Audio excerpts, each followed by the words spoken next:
shaft and he laid the bricks. But he couldn't dig the mine shaft for years actually, because he was on his own most of the time. He used to get the odd bit of help from the odd guy. And Alf that did the tour of Britain with him, that was on TV, everyone thinks they were lifelong mates, but they only knew each other about 7 years. And what happened was, Alf was an ex-miner, and he used to go to these mining museums. After he retired, he loved going underground, so he'd go to these mining museums with his mate Jimmy, usually on a Thursday. And gone to one at Rossendale, and the car in front pulled up. This bloke gets out and he thought, I recognise that wall. So he caught up with this bloke, and it's a guy that used to work in the mines with 30 years before. So this guy said, I'm retired as well now, but he says I have a pub. I want to come to the pub and have a natter.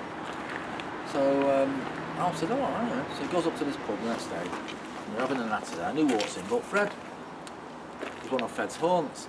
So the landlord says, you know Fred, don't you? So Alf said, well no actually. He says, I have no interest in steam engineering or steeplejacking. My passion's gardening. And he had a big allotment, Alf. He used to spend every spare minute he had on an allotment. He loved gardening, you know. Anyway, he gets sat down with Fred. Fred starts telling these stories, and Alf says, the way Fred tells you these stories, even though it's a subject you're not normally interested in, you can't help but be fascinated, you know. So after a while, Fred says to him, so what do you do? So he says, Alf said, well, I'm retired now, but I was a miner. Oh, he said, do you want to come down to my place? I've got pitted gear in the garden. Well, everybody has one of these, don't they? Yeah, wow. So Alf says, oh, come and have a look then. So he comes down the next day, gets the grand tour, and Fred says, while you're here, do you want to just help me get this engine out of the workshop? It didn't matter that Alf had all clean clothes on, you know. So he helps him get this engine out, and they put it on the hanger. And Alf said, do you want some help taking it back in tomorrow? He said, all right. So he comes back the next day, and that rapidly developed into 6 days a week. After a few weeks, his allotment had to go. And he says, no, he says, I can't even bear mowing the lawn. He says, yeah, Fred got me into the engineering thing. He said, I've got a workshop at home. He's made 3 steam engines. He says, every minute I want to be in the bloody shit. He said, I can't even bear mowing the bloody lawn. He said, Dibnah's cost me a bloody fortune.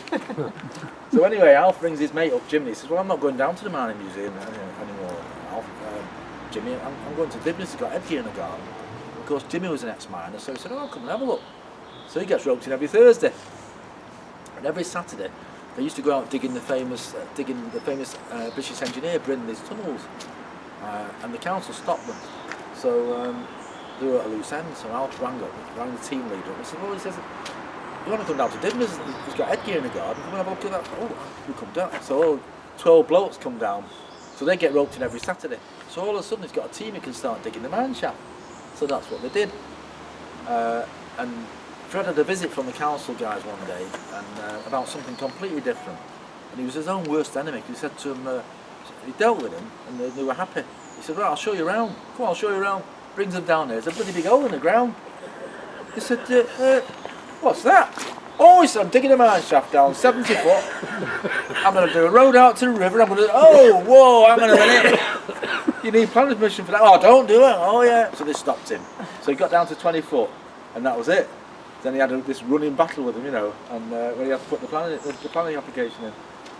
And word is that they gave him permission on his deathbed. He told him to bugger off. But when they turned him down, he lost interest really, because he started getting the traction engine ready for the Tour of Britain then. So that was his next sort of, you know, his mission type of thing.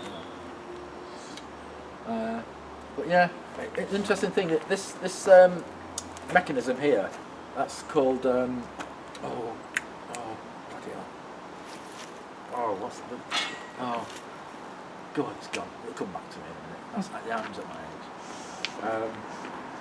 It's an invention that in the old days, in the mines, you'd have 2 lifts, one going up, one going down with all the miners in. And you used to, quite often, you'd have an overrun of a cable, and it mean the lift going up would go shooting through the top of the headgear. They'd all get killed outright. And the other one would drop down to the bottom of the mine shaft, and they get drowned, because there was always water at the bottom of the mine shaft, which is why steam engines were first invented, actually, to pull the water out of the bottom of the mines.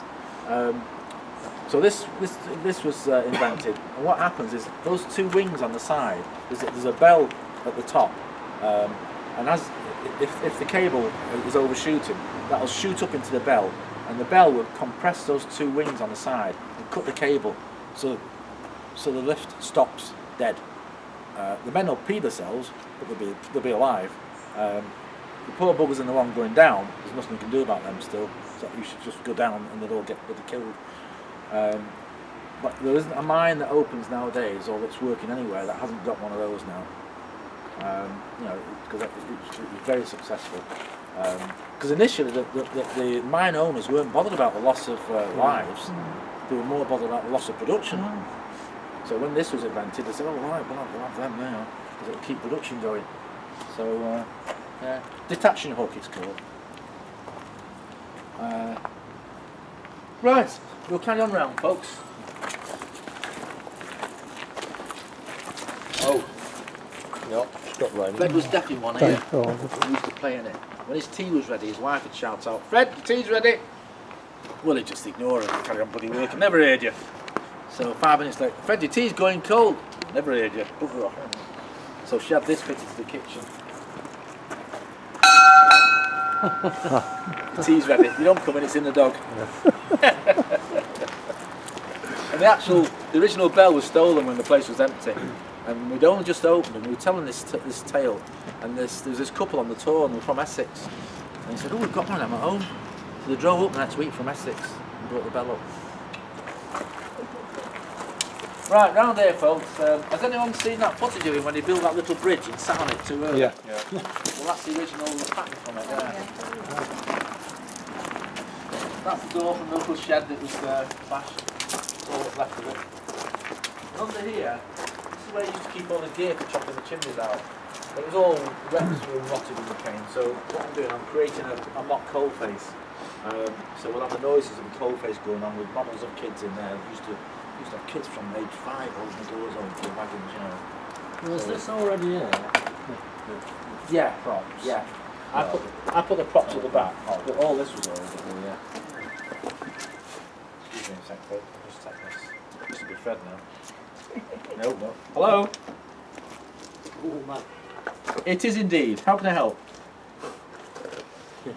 Oh, right, yeah. I saw you go past before. Oh, right. Oh, sorry. Okay. 1 minute, folks.